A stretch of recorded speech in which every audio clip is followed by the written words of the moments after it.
Who will guard the guardians? This question was first posed by the Roman poet Juvenal in the 2nd century, a question filled with wisdom that still resonates today. In modern America, we might ask a similar question. Who is watching over the U.S. Food and Drug Administration, FDA?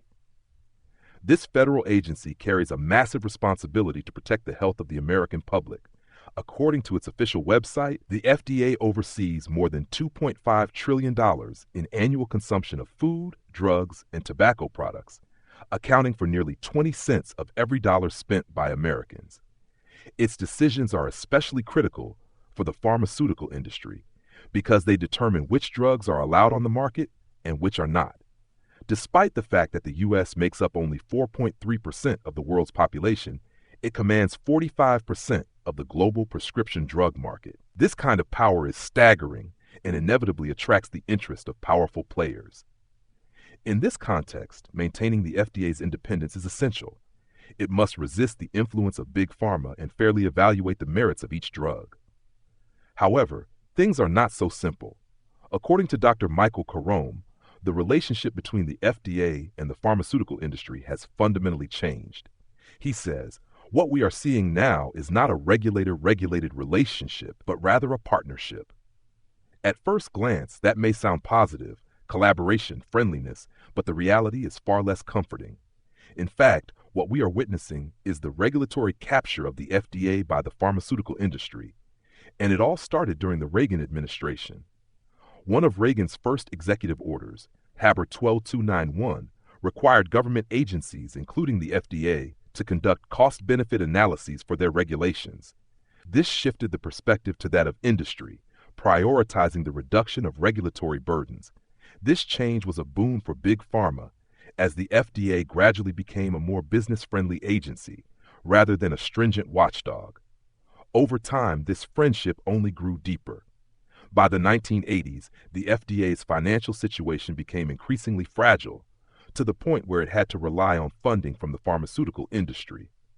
During this era of new right conservatism, policies weakened the FDA's independence and laid the groundwork for the regulatory capture we see today.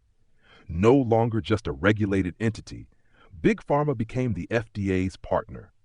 As Professor John Abraham of King's College London put it, the regulatory agencies and the pharmaceutical industry have largely formed a partnership, often operating under a veil of secrecy. His statement reflects a disturbing reality. The internal culture of the FDA has gradually shifted from being a strict regulator to one that cooperates closely with the industry it is meant to oversee. By 2018, a study published in Science uncovered the prevalence of the revolving door phenomenon within the FDA. Many senior FDA officials viewed their tenure at the agency as a stepping stone to lucrative positions in the pharmaceutical industry. After leaving the FDA, they often took up jobs as employees, consultants, or lobbyists for the very companies they had once regulated. This revolving door raises serious concerns about the agency's independence. It allows officials to move easily between the FDA and the pharmaceutical industry, potentially profiting from their insider knowledge. And no matter which political party is in power, the revolving door continues to spin. Big Pharma plays both sides of the political aisle, for ensuring its interests are protected regardless of who controls Washington. In fact, data from 2018 shows that the pharmaceutical industry donated large sums of money to both political parties, more evenly distributed than many might expect. According to public records, the industry spent $283 million on lobbying that year, employing 1,451 lobbyists, 973 of whom were former government officials, illustrating the revolving door in action. And it doesn't stop there.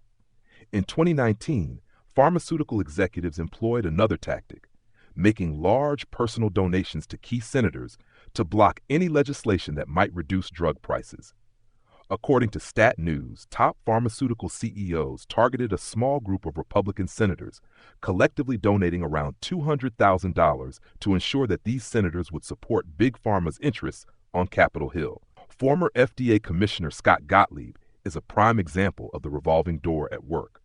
Before becoming commissioner, Gottlieb was a partner at New Enterprise Associates, the world's largest venture capital firm, managing $20 billion in assets. Upon his appointment as FDA commissioner, he vowed to recuse himself for 1 year from decisions involving about 20 healthcare companies he had worked with, including Bristol Myers Squibb, GlaxoSmithKline, and Vertex Pharmaceuticals.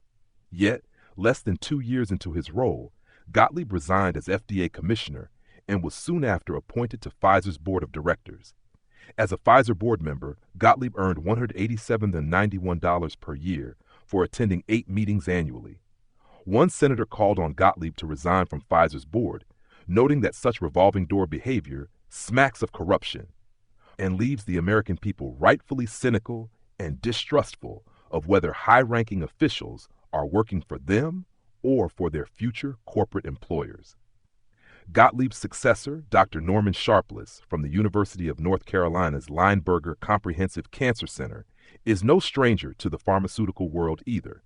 He co-founded 2 pharmaceutical companies, including G1 Therapeutics, where he had $6 million of his own money invested. This seems to highlight a pattern.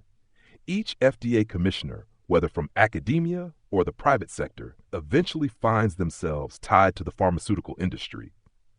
This revolving door doesn't stop at the commissioner level. Over the past few decades, many senior FDA officials have moved into positions within the pharmaceutical industry after leaving the agency. These officials bring with them the expertise they gained at the FDA, using it to further the interests of pharmaceutical companies. This raises the question, are these officials truly acting in the public interest while at the FDA, or are they more focused on securing their future in the private sector? This revolving door phenomenon creates a troubling dynamic. As FDA officials move back and forth between the regulatory agency and the pharmaceutical industry, the public is left to wonder, can we really trust that their decisions are based on public health concerns rather than future financial gain? This systemic issue of internal conflicts and potential corruption casts doubt on whether the FDA is truly serving the people or merely the pharmaceutical companies. So, who will guard the guardians? This question has never been more relevant. As the partnership between the FDA and Big Pharma grows closer, the FDA's independence and credibility face unprecedented challenges. The story tells us that when a regulatory agency becomes too dependent on the industry it is supposed to oversee, its original mission can be compromised, and the cost to public health may be far higher than we imagine.